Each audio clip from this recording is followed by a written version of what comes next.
Hi, everybody. Welcome to the Visual Wilderness Show. We're really happy to have you with us tonight.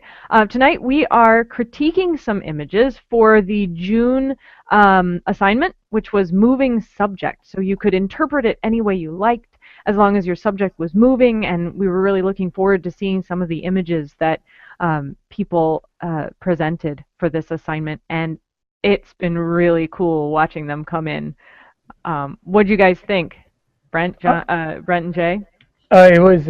I think this is like probably the best set of images we've had for the assignments. I noticed that there is a marked improvement of people submitting images for the assignment over time, and some of the most creative work was submitted in this assignment. So I am really happy to see how the community is progressing.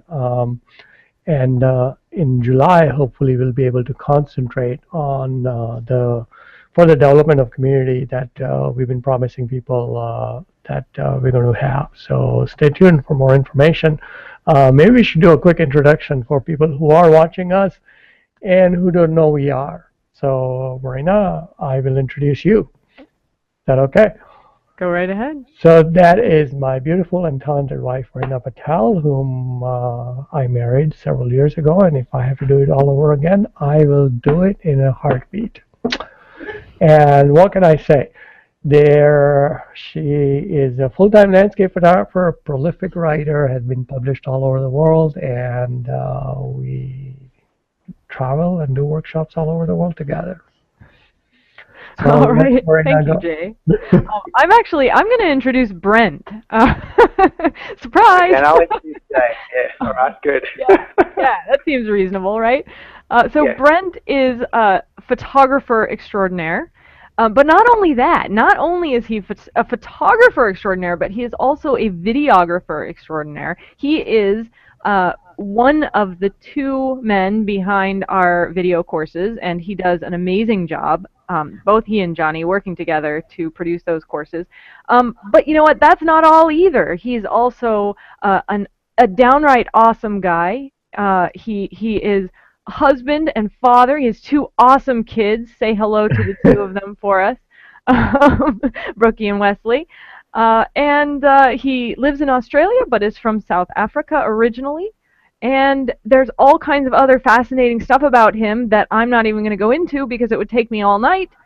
But you can go check him out at his website, which is brentmalephotography.com, right? Something like that. Yeah. Okay, good. Awesome. Thanks, Verena, for that. You're too flattering. Okay, so I'll introduce Jay. My guru, Jay, is a super, super smart guy. Excellent landscape photographer and teacher, and multi-talented too. I don't know how many master's degrees you got, Jay, but I'm not even going to start talking about that. Yeah, just an overall nice guy, and he loves his gummy snakes, you know, the little sweet snakes. And that's what I've got to feed him when we're actually filming, just to keep the energy levels high. It's true. Anyway, that's Jay Patel, the guru. All right, guys, let's get started. So right now, I'll let you go first. Do you want to jump right in? Jay, I want to start with the image, if you can pull up the image from, sorry, I'm looking at the name here, from Matthew Shipp. Yes, I was actually going to pull that up, but just a second, let me do a screen share so everybody can see it. So, and I'll get started while you pull it up. So I wanted to bring this image to everyone's attention. It stood out to me so much because it's so different from anything else that came up in this assignment. It really stood out to me. If you look at this shot, at first glance you say, I'm sorry, I'm not seeing a moving subject here. What are you talking about? But if you look a little closer, you will see that actually there is movement happening here. This plant is sitting in a window. This is a multiple exposure blend. Matthew Shipp took a series of photographs of this plant as it shifted and moved throughout the day as it was following the sun. I love this idea. I think not only is the idea really cool, but the resulting image is really beautiful too. I love, Matthew, I love that you captured the motion that was natural and so subtle, something so unexpected, something that most people would not notice in an average day. And yet this is happening all around us every day, everywhere we go. Every plant is shifting like this. It follows the sun, and I just love this shot. I think it's really really cool, really different, and such a fun idea. The Nice job. other thing I do want to point out about this image is it is highly creative. Yeah. Possibilities of photographing a subject motion like this is fantastic. So when I made a suggestion to Matthew, Matthew was like, "Oh, I'm having a really hard time photographing this subject." I was like, "Oh, just blow on something." It wasn't my intention to say that what you did was wrong. It was my intention to give you other ideas as to what you can do. But one of the fascinating things that this brings up is photographing a stop motion of a flower opening up, and then trying to create emotion out of it by layering all of those images together. Um, Brilliant idea, very, very creative. Love to see your contribution to the community and see what you come up with the next assignment. And guys, you know what I'm really loving about these assignments is all the feedback from everyone else in Visual Wilderness. You know, someone will put something up there, and I'm seeing 5 or 6 comments on every single person's image. It's just amazing. Loving it. Yeah. Well done, Matthew. I like your creativity on that image. All right, so Rena, I will let you start again because in case you have to leave early. So what image do you want me to pull up next? Alrighty. How about there's an image by Betty Hodges. It's called Pelican Runway. Yes, How about that one? I will see if I can I pull may it have to up. skip out early this evening, guys. I have to pick up my son from his jujitsu class. Oh, sorry, kung fu class. He takes jujitsu too, but it's kung fu tonight, and I have to be there at 9:30, so I have to leave a few minutes before that.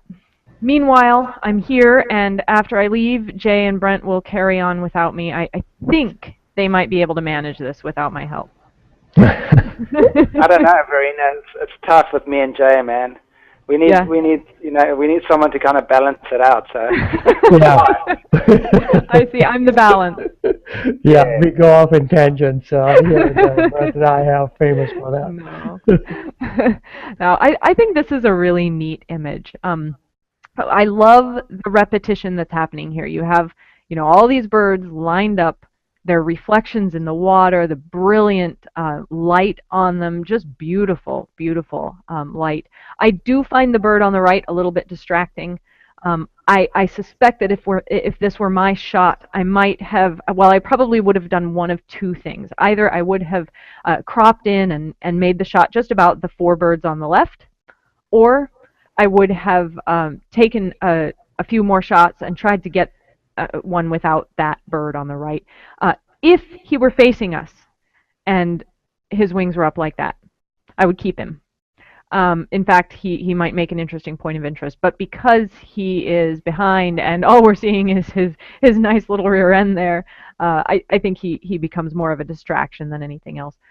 Other than that, though, this image is breathtaking. I can see detail in the highlights, in the brightest areas of the bird's wings. Easy to lose that detail, and I think, as far as I can tell from this image, at the size I have it, it looks to me like there is detail there. I love the rippling patterns in the water and the beautiful clear reflections there. And the dark background really works. It makes those birds pop right out. Exposure's just right in terms of that as well. So nice job, Betty. I disagree with right now on the bird on the right thing. Yeah. And to me, motion can be captured in a number of different ways. One of the ways that you can capture motion is to show a static subject and a subject which is about to take motion. So even though there are no blurred, so to speak, lines like the blurred water or Matthew's movement where you can actually see the blurry nature of the motion that was going on in the plant, that bird on the right captures the motion. Without that, the shot to me conveys a fairly static scene, and subject in motion is sort of lost. Mm-hmm. Now, one can argue that, hey, the rippling pattern in the water are motion, but that's not truly the subject. The subject of the photograph is the bird. I also think that the birds, all of them were moving, not just the one who's flapping his arms. All these birds are moving. Nobody's standing stationary. So to me, it still met the requirements of the assignment and the intent. But I do see what you're getting at there. Absolutely. So, So, but on the critique side, I'll let you go in a second, Brent. But on the critique side, I do agree with Marina that the bird on the right, even though it clearly shows motion, it is not quite optimal. And with wildlife shot as it goes, you can't always get the bird to look at you and and fly in the right direction. But I would have, like I said, waited a few minutes until the bird took off, or tried high-speed photography so that I could get a number of different shots as the bird was taking off. But without that, I still feel the motion would be lost. So Brent, your turn. I was just going to say that I'd love to see this image as a black and white. I think it's the perfect image for black and white because the birds are so light compared to the dark background. I think I'd love to see it as a monochrome. Hmm. That's a Yeah, great idea, actually. that would be beautiful. So, all right. So shall we move on to the next one? Yeah, yeah. So I want to go to the Derek Fogg's image on on the windmill. Okay. So I'm going to bring that up. Can you guys see this or no? Nope, not yet. All right, hang on. Let me see if I can do it again. How about now? There it is. All right. So I want to start on this if you allow me, Marina. Of course. All right. Um, well, the reason I wanted to start on it is because I wanted to point out two things in both the photograph of Betty as well as this photograph that kind of are sort of different from other photographs submitted. A lot of photographs that are submitted in motion are using blurry movement to show motion. Both these photographs that were submitted are showing static, high-speed photography, but yet convey a sense of motion in the subject or in the photograph. In this case, I would have liked to see more motion in the subject of the windmill, but at the same time, I can clearly see the motion in the foreground with the wind gusting from left to right. And it is a high-speed photography. Again, the details are very good. I do see that you use a polarizer, and there is a bit of polarization, dark area of polarization on the upper left corner. That is pretty typical wide-angle lens and polarizers being used together. But beautiful shot, and I'll let Marina comment on it. Yeah, I agree with you. And I think the curve of the grasses sort of pull you in towards the windmill. I Yeah, think your point about this image being about motion, but the motion has been frozen in time, that captured that single moment where you can't see the spinning of the windmill, the waving of the grasses, the movement in the clouds, and yet still you may not be able to see it, and yet still you can feel it. yeah, I think it's well done. Brent, what do you think? I was just going to say that, Verena, when I actually looked at this image, it feels like the clouds at the top right are moving to the right, out of the frame.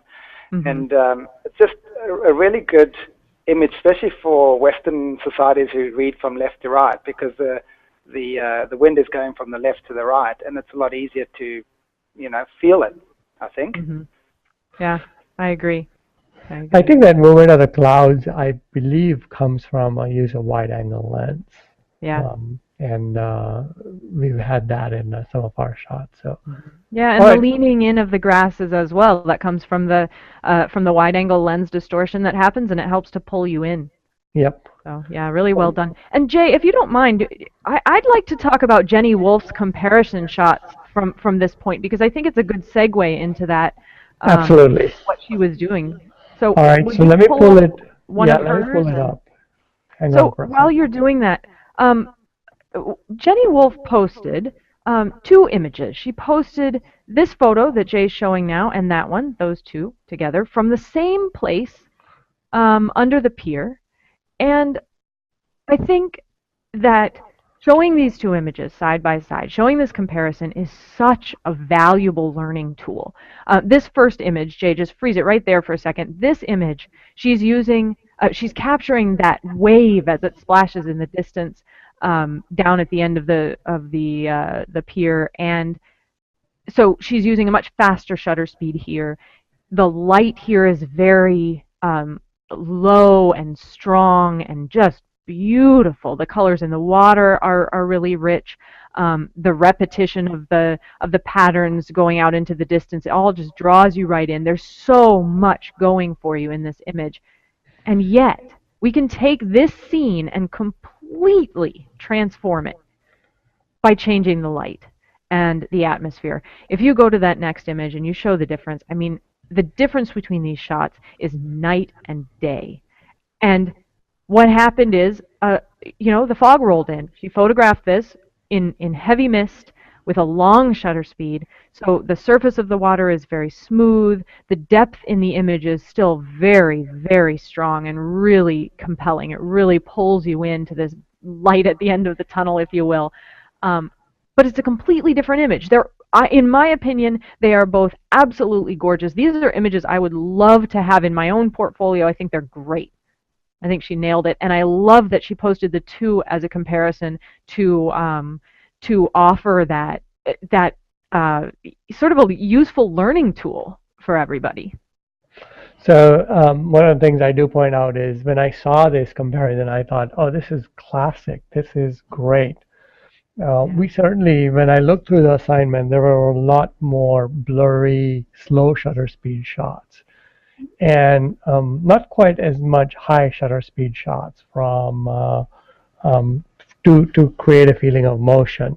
And Jenny's photo, the one before this, sort of showed two different comparison shots of what you can do with both high shutter speed to show motion and low shutter speed to show motion.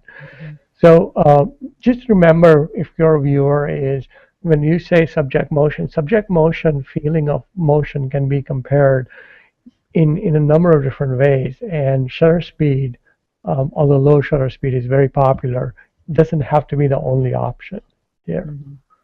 And for me, the second image, the one with the fog, is the one that I prefer because I love artistic images, something that where you can interpret it any way you like. And obviously, I'd like to see this as a black and white too. You can see what I prefer, hey guys.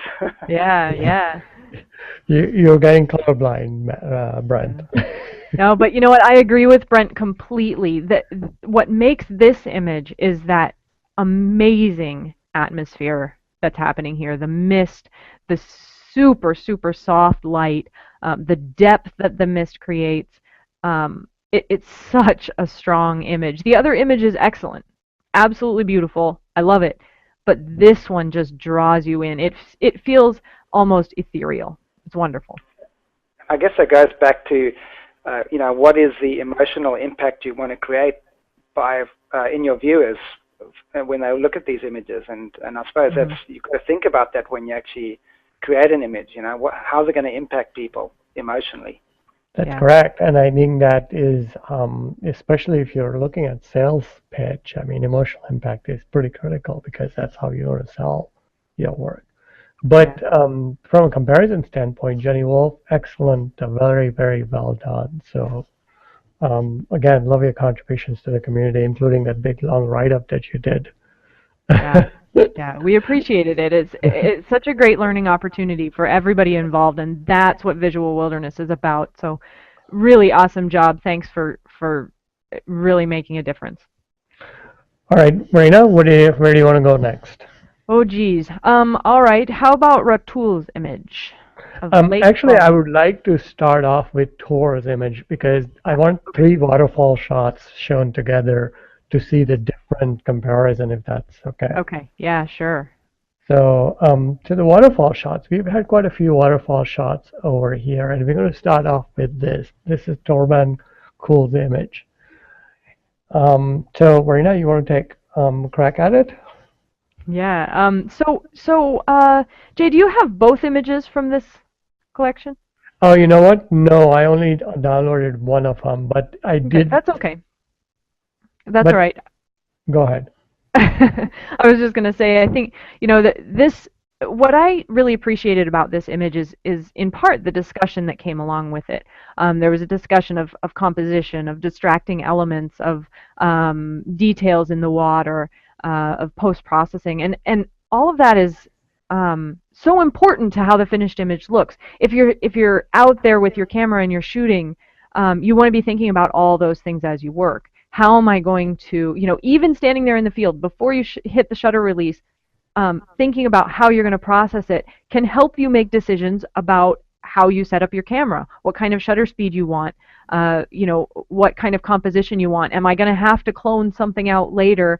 Is it worth it? Can I shift and move so that I don't have to clone something out? That kind of thing. One of the things that people were recommending that Torben clone out here was the little stick that's pointing up on the left, and he did so. He got rid of it. He reprocessed the image. He brought in some detail in the flowing water here, and the image has a completely different look and feel to it. And you can actually go in. You can take a look at it in the assignment category. And Jay, I'm losing you here. Where are you going? I will see if I can actually pull that off. Give me a second. Okay, that's fine. Yeah,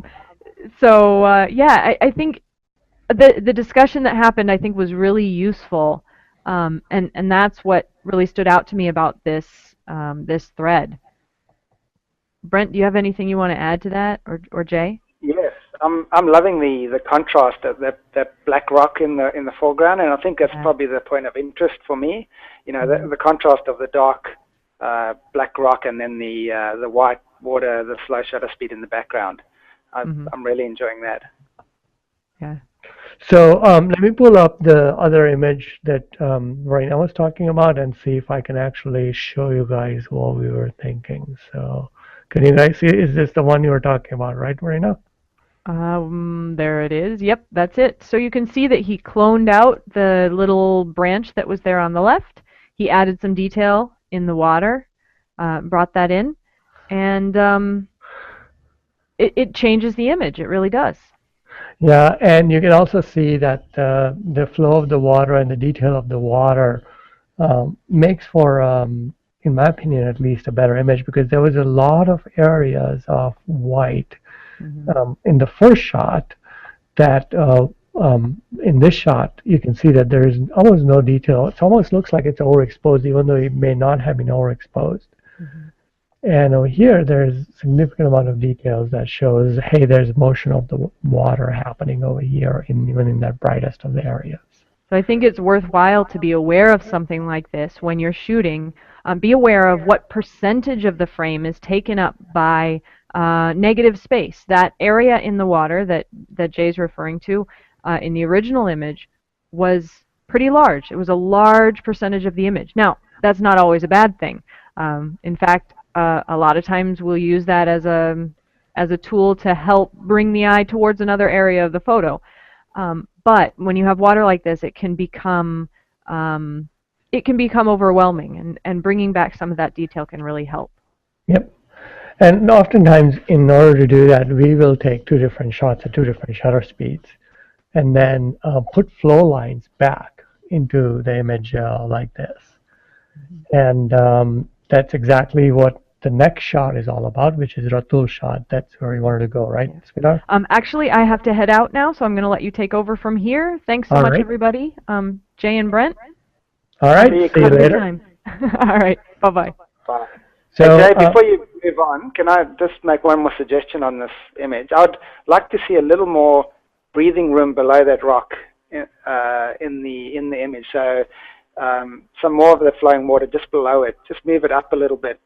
I think it would be more impactful if we had that. Agreed. I actually absolutely agree that it will be more impactful if you have a little bit more room. So all right, so let's go ahead and do another one, which is the next one. So let's talk about the flow lines. So here's an image that is submitted by Rut Tools, and take a look at an awesome flow lines that is present in the images. Not only are there flow lines present on top over here in the waterfall, but there's also flow lines present in the bubbles or the little foam that is in the foreground in circular patterns. When you want to create motion or any kind of impact with or feeling of motion or feeling of things that are moving, these flow lines help the shots a lot, particularly if you're actually photographing water. So this image is outstanding. One of the things that was missing in Torman's first um, shot was the inclusion of flow lines. He had a large percentage of area which was just totally white, and people did comment on that. So go ahead, Brent. You know what I'm loving about this image, Jay, is the two whirlpools at the bottom. You can see them. There's two logs that are crossing over an X. There's two sides of the cliffs, and then there's one waterfall right in the middle. You know, I just love that. It's like all these. There's circles, there's straight lines, and then there's a waterfall right in the middle. Just so like it's also the side. Yeah, it sort of frames that waterfall in the center. Yep. I also like the fact that Rut Tools included a green moss as much as possible. I would have liked to see the image, and it may not have been possible, is to the brown and the gray rocks on the upper left corner. If you can minimize that, that may have helped or may not have helped the composition if there was a way to do it. But it's difficult to tell without being on location there. For sure. Is there a little bit of blue at the top there, Jay? Yeah, there is a little bit of blue, and it probably, in my opinion, is probably because of the color balance on the top of the waterfall is shifted towards more daylight because there's more light available up there. On the bottom of the canyon, the color balance is probably shifted more towards cloudy or shady areas. Okay. So Jay, if you had shot this, would you have changed the height of your tripod? Would you have gone maybe a bit lower? So that's an interesting question about whether I would have gone a bit lower or not. I particularly don't prefer brown areas or areas where there's nothing happening. Like, for example, the middle of the image, right between the crossing of the sticks and the two whirlpool. There's an area where nothing is happening, and if you want to eliminate that, you can certainly take your tripod lower, and that midground will be eliminated. So then you will see the two whirlpools, very little midground, the cross, and everything else in the image will be preserved. Okay. So it is hard to say whether that would be effective, because if you look at the concentric circles on the whirlpool, one of the concentric circles is very close to going out of the frame. Yeah, true. So it may or may not have helped. So it just depends. You have to be at the location and have to sort of work your way in the composition. Something we talk about in our behind the lens courses, how we pick a single point of interest and then build a photograph around it. Totally. And I remember filming you in New Zealand at one of the waterfalls, and I know you spent about 15 minutes just walking around looking at different spots before you even chose your place to actually photograph a waterfall. Yep, and if you remember, what I was talking about is all these dead sticks, brown elements, things that don't take away from the feeling of being in a place. I try to eliminate that by choosing the right composition. Totally. It doesn't always work. What about the top of the waterfall, Jay? Do you think you should have included that, or do you think it's like cloudy and too much light up there? Well, like I said, it depends on what you're trying to do. I want to see one thing that does bother me about the image when I look at it is the top of the waterfall is cut off.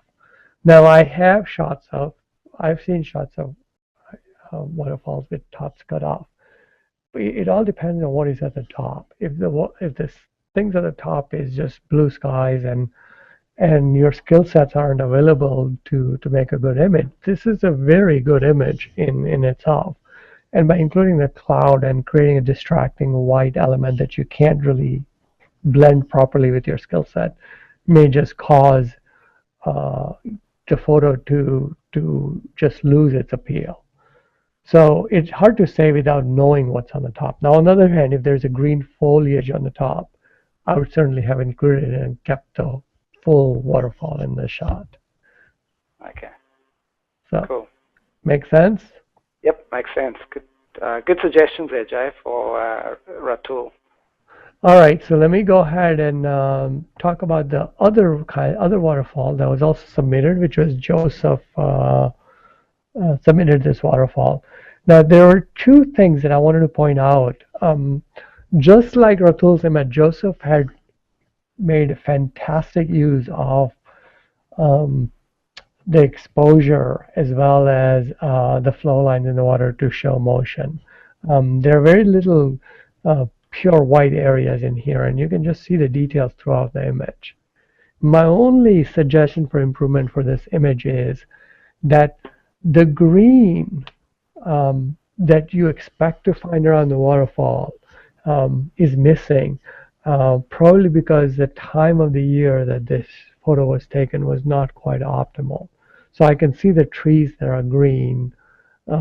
If this place gets fine fall colors, then great, you can go there in the fall as well. But there's a lot of brown trees around it. And sort of takes it away from the feeling of where this photograph was taken from.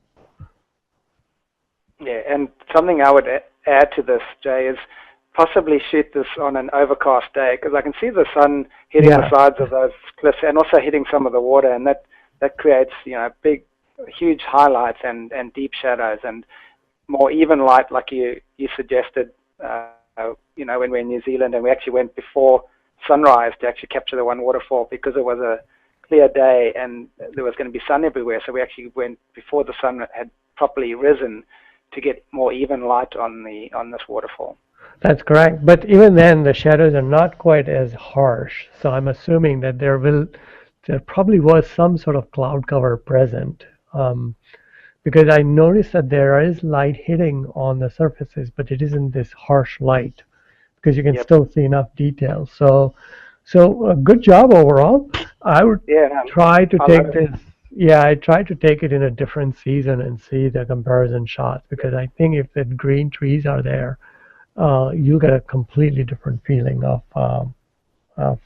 what the image looks like. Yeah, totally. And is that mist in the front too of the waterfall? Yeah, there is a mist in here in the center of the waterfall, which is cool. Nice. Gives it a kind of a Lord of the Rings feel to it. That image, I like it. All right, so let me do another shot over here. All right, can you guys see my screen share? Give me a sec. I'm in Australia. It takes a while. Yep, there we go. And I keep losing my screen share, so I'm going to go ahead and close it, and I'm going to go ahead and reopen my screen share, because for whatever reason it's not giving me a good screen share. So let me go to the three other images that I want to talk about, which has a pretty interesting motion concept in it. So give me a second. Let me do another screen share over here. Hopefully this time it'll stay instead of losing it. Can you see this, Brent? Give me a second, and also we should probably look at the time too. Okay. Yeah, it's 9:34. So this, and there is one other image that I will share, and we can call it a day. Oh wow! Look at that. That's amazing. That is amazing. This is an awesome shot. I noticed a couple of people did this. Is one of the great things to capture movement is to be able to show the detail, a static detail, in a shot like this, which is in this case foreground detail, and a blurry background or a blurry motion. So that comparison between a static and a moving subject creates a sense of motion. And over here, Tim Elliott has done this magnificently. It is just the details in the foreground is just amazing. And the long shutter speed required to capture the image just blurred out all the water that is behind it. I have taken some portrait of people with a waterfall in the background, and created a similar effect, and the results are awesome. So good job in showing us this technique, Tim. No, that's great, Tim. And I like the way the moss is at a diagonal angle. It's not, flat, Correct. straight, or up and down. And also the waterfall looks like it's going slightly curved. I don't know Correct. if you turn the angle of the camera, but I like it. And there's details throughout the image, which is just Yes. awesome. Yeah, and I like that little fur coming off those shrubs or whatever they are, coming off the moss there, like Yes, the a seed, little fuzzy, yeah, seed pods or fuzzy something. stuff. Yeah, I love it. All right. So one last image which I want to mention, which is probably one of my favorite images. I don't know if you guys can see this, but if I you can. can, all right. If you guys can Whoops. see There we go. there. That's it. This is one of my most favorite images that have been submitted for assignment. This is maple tree, if I can tell it correctly, and submitted by Kelly. And the details and the subject movement and the colors and everything is just fantastic. Um, I was walking down the other day on my street, and there are a bunch of maple trees, and I noticed that the maple trees have two different colorations on either side of the leaves. And as they were blowing, this coloration was becoming visible. So when you have very high winds and the leaves are blowing around, this coloration or lighter coloration in the center is caused by those leaves blowing around. Now, you can also see in this image that there are some sharp areas as well. This also can occur when you have a shutter open for a long time and everything is very still and you capture this impression on your sensor, and then a wind comes in, blows it away, and creates a blur. So that first half of the exposure will create these sharp areas, almost like a ghostly impact effect. Um, I've used that technique myself before in some of the shots, accidentally sometimes by moving the camera. But overall, the impact is awesome. The colors are fantastic. My only suggestion for improvement would be, hey, this is an abstract shot to begin with. Don't be afraid to clone out some of the sticks that are distracting or creating sort of brown distracting elements in the top left and the bottom right side of the images, or to be able to crop this images, because you can crop this image still blow up pretty nicely and create an abstract piece of art, which I would love to hang in my house. No, for sure, Jay. And I actually don't mind the sticks in the top left and bottom right, because I think they kind of frame the Sure. lighter back of the leaves, in the middle. Yep, true that. And like I said again, when I saw the shot, I thought this is fantastic. Came out really nicely. Yeah, It's great shot, Kelly. it's 9:40. We need to wrap it up. So I'm going to say that let me stop the screen share and say thank you for joining us. And we will have this critique episode up on Visual Wilderness as soon as possible. And I will open up the new assignments tomorrow. And the new assignment is actually one of my favorite topics, and it's going to be very difficult to pull it off all the time, which is a single color. To create an image of single color in non-macro image is going to be an awesome challenge for you guys to pull it off and see what you come up with.